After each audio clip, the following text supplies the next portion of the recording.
moments again, and Sunderland have scored. Sunderland to the core, lifts the trophy that proclaims to the world, Sunderland are back.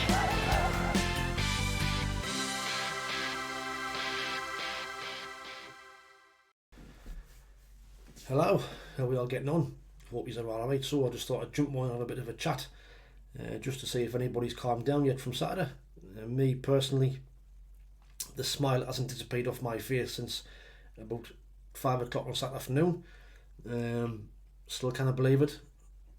It's taken a bit of time to sink in, if I'm honest. I still can't believe we'll be a Premier League team next season. Absolutely unreal scenes at the end of the game, topped off by what happened in the Coventry game, the semi-final. It's just been an absolutely massive emotional roller coaster these past 2 weeks. You know, the life of a Sunderland fan, isn't it, really? You know, we never do things easy. We always do things the hard way. But when you come through the other side of that, you know, when you do it the hard way, when you've fought and you've battled and you come out on top, there's no better feeling. You know, what a way to win the semi-final and what a way to win the final.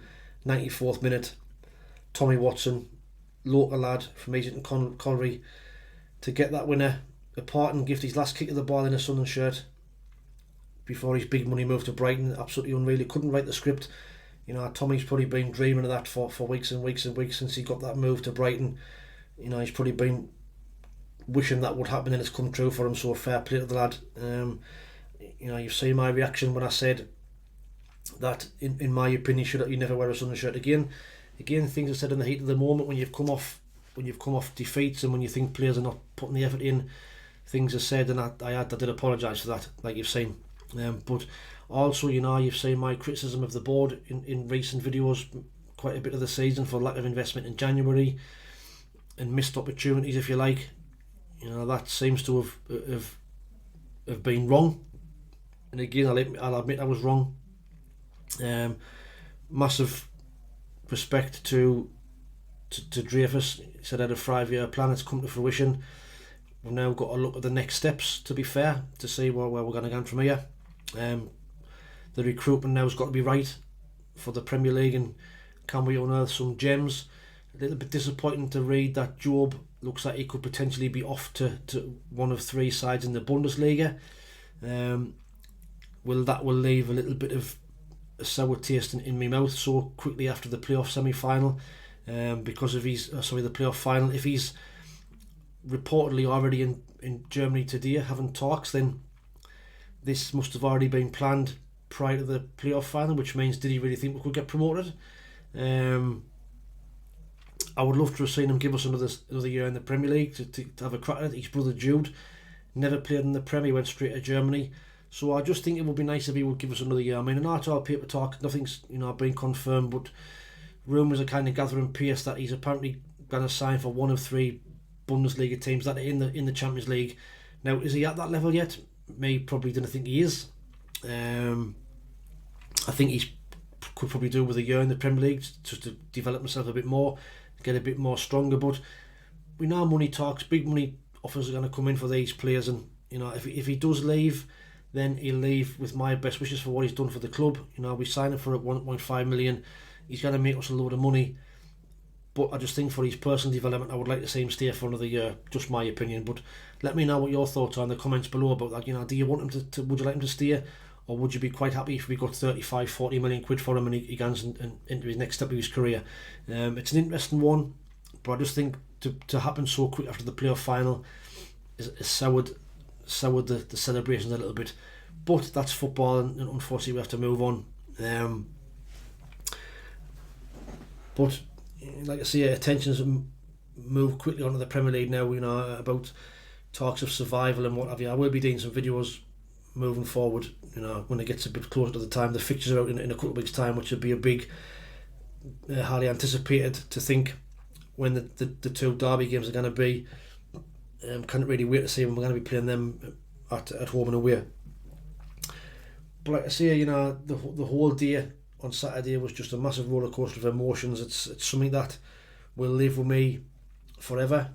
You know, one of the best footballing days of my life. probably behind the Coventry semi-final. That's probably the best footballing day of my life. That semi-final, there will be one, and the scenes at the end, I've never seen anything or experienced anything like that at all. So proud to be a Sunderland fan at the moment. I did see it like a day. I felt I did feel for Sheffield United being there. We've done that, got the t-shirt of how it happened, conceding last minute goals. We did it at Charlton 3 or 4 years ago. We know what it feels like, but they'll come back stronger next season. But in terms of us, we've got this massive payday now. There is rumours flying around of potential investors sniffing around, potentially a buyout for one Satori as well. I didn't know. It's all rumours. You know what you're going to get at the end of the season when we've been promoted. It's starting to be silly season. We're going to get some strange transfer rumours. I've seen people on the Sunderland fans channels and links on the Facebook banter pages about this player, that player, likes of Thomas Partey and that sort of players being out of contract. We've got no chance of getting them type of players. But it's nice to have them mentioned, because we're now in the same league of them. It's nice to have these players mentioned. We'll have to have a look. I've just done a recording with Matty from Imagine Not Being Leeds around what the plans are going to be for going forward. That'll be coming on the channel in the next day or so when I get it uploaded and what have you. So you look out for that. Excuse me. So that'll be good. It's good for you to watch. But like I say, the throat's still not recovered from Saturday. So I've done that recording. But like I say, recruitment's going to be right, and we're going to have to look at the foreign transfer market. If, like we've said, that the model is similar to Brighton and Bournemouth, they've got players playing for them who we'd never heard of before they came to the Premier League, signed them for low money, and they're selling them on for massive money. The likes of Alexis McAllister and all them sort of players that have made Brighton a fortune, and look where they are now. Brighton and Bournemouth have been challenging for European football this season, and that's kind of the model that we've got to try and emulate. It is going to be massively difficult. We know that. If you can survive that first season, then you've got a good chance. But surviving that first season is massive. You haven't got that much money to play with. You've got to recruit through. You've got to have lots of luck. And you've got to beat the teams that are around you, and that'll be the focus for next season. Now, as far as the channel's concerned and recordings, I will be more level-headed next season. You've seen what I'm like on videos this season when we've lost them, that they've been more ranty and lots of swearing and God knows what. Passionate, spoke from the heart. Next season it'll be a lot more level-headed, because we'll be expected to lose a majority of the games.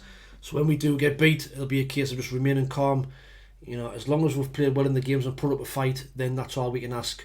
And that'll be me for the games next season. I'll try and not be as ranty and try and not use as much foul language. I know there's kids watch as well. So we'll try and be a bit better that way. But I just wanted to jump on and have a chat, like I say, just to kind of gauge everybody's feeling. Has everybody come down? How's everybody feeling? Now massive excitement for next year. Really cannot wait already for next season to start, to see the likes of Erling Haaland and these type of players at this, Bruno Fernandes and all these type of players at the Stadium of Light, and see how this young squad can get on it and deal with that pressure. Will we still have the likes of Dan Neil? Will we still have Chris Rigg at the club? Trey Hume, Dan Balla, all these players have now got to step up even further. Who will be good enough to play in the Premier League? Who's going to step up? I'm looking forward to see how Liza Mienda gets on in the Premier League.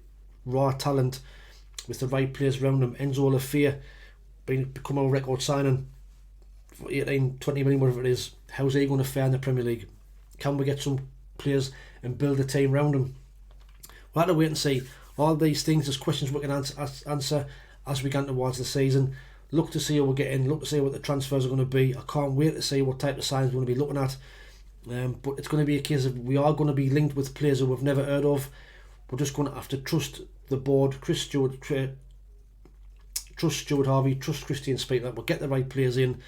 That will do a job in the Premier League, and we'll take it from there. But if you don't mind, please like, share, subscribe, all that jargon. If you don't mind, I now need 113 subs to get to 4,000. be massively appreciative if I could get that, so sooner rather than later. Absolutely buzzing with the response that we've had to the videos as well over this season. To thank everybody who's watched, liked, subscribed. The banter that we have in the videos is really good. I love it. I love replying to all the comments. Love having the banter. Made some great friends over the course of the season, and it's greatly appreciative. And the channel couldn't be done much better. If you do see us at the matches next season, just come up and say alright. Have a bit crack on. I love all of that sort of stuff. But in the meantime, watch out for some more content coming. I'm working on some things in the background for next season to be a bit more interactive and a bit more out there as well. So these will be coming in the coming weeks and months. But until the next time, like I always say, thanks for watching. Take it easy, stay safe, and we'll speak soon. And thanks again. Ta-ra.